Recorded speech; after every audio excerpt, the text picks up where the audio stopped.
श्री स्वामी समर्थ तुमच्या सर्वांचे आपल्या भक्तिमय चॅनलवर मनापासून स्वागत. स्वामी भक्त हो, आज पुन्हा एकदा तुमच्यासाठी नवीन स्वामी संदेश घेऊन आलेलो आहे.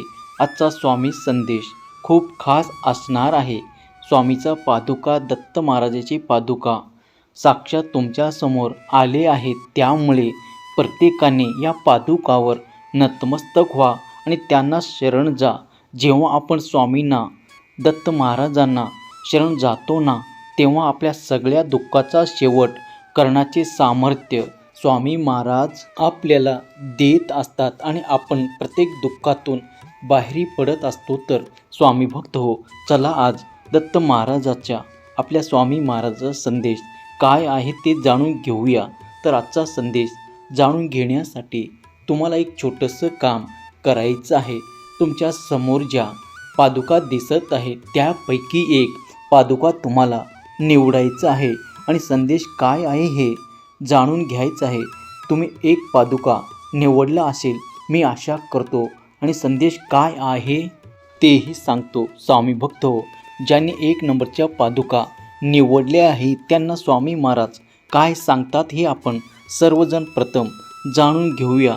तर स्वामी महाराज अशा प्रत्येक भक्ताला सांगतात की अरे, हे कलियुग आहे आणि या कलियुगात तुला तुझ्या आयुष्याला तुझ्या नामाची जोड द्यावीच लागणार आहे.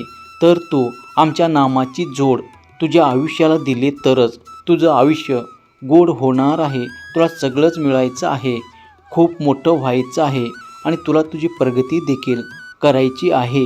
हे सगळं कर, पण या कलियुगात जगत आहे ना, तर त्या कलियुगात तुला आमच्या नामाची देखील गरज भासणार आहे. अरे, तुला जे कमवायचं आहे ते स्वबळावर कमव, प्रामाणिकपणे कष्ट करून कमव, पण सोबत आमचं नाम घे आणि कधीही कुणालाही लुबाडून कमवण्याचा अट्टहास तू करू नको, कारण ते मिळालेलं तुला कधीही पचणार नाही. जे काय करायचं आहे ते स्वबळावर करून सोबत जर तू आमचं नाव घेतलं ना, तर निश्चित तुझ्या आयुष्याचा सोनं व्हायला वेळ लागणार नाही. अरे, कोणाचं सुख पाहून ते तुझ्या वाट्याला का नाही असं म्हणून असमाधानी राहण्यापेक्षा कोणाचं दुःख पाहून निदान तुझ्या वाट्याला नाही हे पाहून समाधानी राहायला शिक. याला सुखी जीवन म्हणतात. तुला सुख हवं असेल तर मन शांत असणं गरजेचं आहे आणि तुला मन शांती हवी असेल तर ते तुझ्या या पैशाने विकत मिळणार नाही, तुला कुठल्याही दुकानात मिळणार नाही आणि कोणीही तुला ते फुकट देणार नाही. तुला मन शांती मिळणार ते फक्त आमच्या दरबारात. आमच्या दरबारात येणारा प्रत्येक मनुष्य स्थिर मन घेऊन या ठिकाणाहून जातो आणि जो भक्त कायमच आमच्याशी एकरूप होऊन एकनिष्ठ राहतो ना, अशा भक्ताच्या अंतर्मनातील विश्वास पाहून सदैव अशा भक्तावर आम्ही कृपा करतो. आमच्या दरबारात येताना तुम्हाला अहंकार, तुम्हाला गर्व ठेवून आमच्या दरबारात येत जा, कारण त्या भक्ताकडे अहंकार असतो, ज्याच्याकडे गर्व असतो असा भक्त कधीच आमचं होऊ शकत नाही. म्हणून तुला अहंकार आणि गर्वापासून नेहमी लांब राहावं लागेल. तुला मिळालेला हा मनुष्य देह हे तात्पुरती ठेव आहे. 84 लक्ष योनीतून तुला हा मनुष्य देह लाभला आहे. हा मनुष्य देह लाभला आहे तर तुला जे हवं आहे ते मिळवण्यासाठी प्रयत्न कर, पण आमची सेवा देखील कर, कारण आमची सेवा करण्यासाठी तुला हा मनुष्य देह लाभला आहे. आणि ही गोष्ट तुला जितक्या लवकर समजणार आहे तितकं तुझ्या आयुष्याचं कल्याण होणार आहे. म्हणून जमेल तितकं सेवा कर, जमेल तितकं आमचं नाव घे, कारण आमचं नाव घेण्यासाठी तुला कुठलेही नियम पाळायची गरज नाही, तुझ्यावर कुठलीही बंधनं नाही. म्हणून जेव्हा तुला वाटेल तेव्हा तू आमचं नाव घे. जो भक्त सातत्याने आमचं नाम जपतो, त्या सुखातही आमची आठवण काढतो ना, अशा भक्तांना दुःखाच्या प्रसंगात आम्हाला बोलवण्याची गरज पडत नाही. जेवढा तू आमचं नाम जपणार आहे तेवढं आम्ही तुला जपणार आहोत, हे सदैव लक्षात ठेव. जो भक्त सातत्याने आमचे नाम जपतो, आमच्या डोळे झाकून विश्वास ठेवतो, प्रामाणिकपणे मेहनत करतो आणि हा मनुष्य देह लाभला आहे तर होता होईल तितकं पुण्य पदरी पाडून घेण्याचा प्रयत्न करतो. अशा भक्ताच्या पाठीशी आम्ही सदैव असतो. अशा भक्तांना आम्ही सदैव एकच सांगतो, भिवू नकोस, मी तुझ्या पाठीशी आहे. भिवू नकोस, मी सदैव तुझ्या पाठीशी आहे. स्वामी भक्त हो, आत्ता ज्यांनी 2 नंबरची पादुका निवडली आहे त्यांना स्वामी महाराज काय सांगतात बघूया. स्वामी महाराज अशा भक्तांना सांगतात, अरे आमच्या मार्गावर चालायचं म्हटलं तर त्रास होणारच, बरं वाईट तुला ऐकायला मिळणारच, टोमणे मारणारे देखील तुला भेटणारच, तुझी सेवा बघून पाय मागे खिचणारे देखील आणि तुझे मनोबल कमी करणारे देखील तुला भेटणारच, तू केलेल्या सेवेला नावे ठेवणारे देखील तुला भेटणारच आहे. पण तरीही त्या सगळ्या परिस्थितीला सामोरे जाताना तू आमच्याशी एकनिष्ठ राहिला आणि तरीही आमची सेवा करत राहिला तर बघ, त्या प्रत्येक परिस्थितीला तोंड देण्यासाठी, प्रत्येक संघर्षाचा सामना करण्यासाठी आम्ही तुला मदत करू. अरे या लोकांनी देवाला सोडलं नाही, तू तर एक मनुष्य आहे. देवाला देखील देवपण मिळवण्यासाठी टाकीचे घाव सोसावे लागतात, तेव्हाच त्याला देवपण प्राप्त होतं. आणि म्हणूनच तुला सांगतोय, जेव्हा तू सेवा करतो तेव्हा तुझ्या वाट्याला असे लोक आले तरीही त्याच्याकडे लक्ष न देता तू आमची फक्त सेवा करत राहायचं. 2 गोष्टी लक्षात ठेवायचं.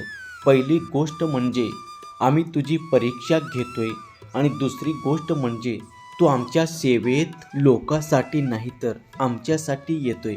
आणि आमची सेवा करणाऱ्याच्या वाट्यात असे लोक येत असतील, नको नको ते बोलत असतील तर तो देखील एक मांडलेला डाव आहे. तुझे प्रारब्ध संपवण्यासाठी. जेव्हा तुझ्या विरोधात असंख्य लोक असताना देखील तू आमच्याशी प्रामाणिक असतो ना, तेव्हा आपोआप तुझ्या प्रारब्धाचे भोग कमी होऊ लागतात. फक्त अशा वेळेस मात्र तू फक्त प्रत्येकाला प्रत्युत्तर करू नकोस, तुझा वेळ वाया घालवू नकोस. तर अशा वेळेस फक्त सातत्याने आमचा नाम जपत राहा. तुझं आयुष्य आहे सुखी आणि दुःखाचं आणि संघर्षाचे रणांगण आहे. विजय झाल्याशिवाय रणांगण सोडायचं नसतं, हे सगळं लक्षात ठेव. स्वतःच्या कर्मावर आणि प्रामाणिकपणावर विश्वास ठेव. एक वेळ तुझ्या वाट्याला अशी येईल ना की तुझ्याकडे मागायला काही उरणार नाही. सुख आणि दुःख कर्मानुसार तुला मिळणारच आहे. गरीब श्रीमंत, स्त्री पुरुष याच्याशी त्याचं काही संबंध नाही. रडणारा म्हटलं ना तर तो मनातही रडतो आणि हसणारा म्हटलं ना तर तो झोपडीतही हसतो. म्हणून तू फक्त आनंदात जगायला शिक. आज तुझ्याकडे जे आहे त्याचे आभार मानून त्याचा उपभोग घ्यायला शिक. म्हणजे तुझ्याकडे नाही त्यासाठी झुरत बसू नको. ते मिळवण्यासाठी आवर्जून तू प्रयत्न कर आणि त्यासाठी जर तू प्रयत्न प्रामाणिकपणे करत असशील तर त्याही गोष्टी तुला लवकरच मिळणार आहे. पण भूतकाळाचा विचार करत बसून रडत बसण्यापेक्षा आणि भविष्याचा विचार करत बसून झुरत बसण्यापेक्षा आज तुझ्या हातामध्ये वर्तमान आहे. वर्तमानाला आज तुझ्यासाठी आहे. म्हणून आज आनंदाने वर्तमानाचा स्वीकार करून या वर्तमानात आमची सेवा कर. जेव्हा करणार आहे तेव्हा तुझ्या भविष्यालाही आम्ही घडवणार आहोत आणि जसं भूतकाळ आम्ही घडवतो तेव्हा त्याचा भविष्यही सोन्याहून मौल्यवान आम्ही बनवतो. जेव्हा आमचा भक्त आमच्याशी एकनिष्ठ राहून अशा प्रकारची सेवा करतो आणि प्रामाणिकपणे आपले कार्य करतो ना, तेव्हा असा भक्त आम्हाला खूप प्रिय असतो. आणि अशा आमच्या प्रिय भक्तांना आम्ही प्रत्येक वळणावर एकच सांगतो, भिवू नकोस, मी तुझ्या पाठीशी आहे. भिवू नकोस, मी सदैव तुझ्या पाठीशी आहे. स्वामी भक्त हो, तुम्ही स्वामी संदेश ऐकला असेल तर तुम्हाला कसा वाटला हे कमेंट करून नक्की कळवा. स्वामीवर दत्त महाराजावर तुमचाही डोळे झाकून विश्वास असेल तर कमेंटमध्ये श्री स्वामी समर्थ लिहा. दत्त महाराजाचा जय जयकार करा. चला तर मग पुन्हा भेटूया नवीन स्वामी संदेश घेऊन. तोपर्यंत स्वस्त राहा, मस्त राहा आणि आपले स्वामी संदेश ऐकत राहा. धन्यवाद.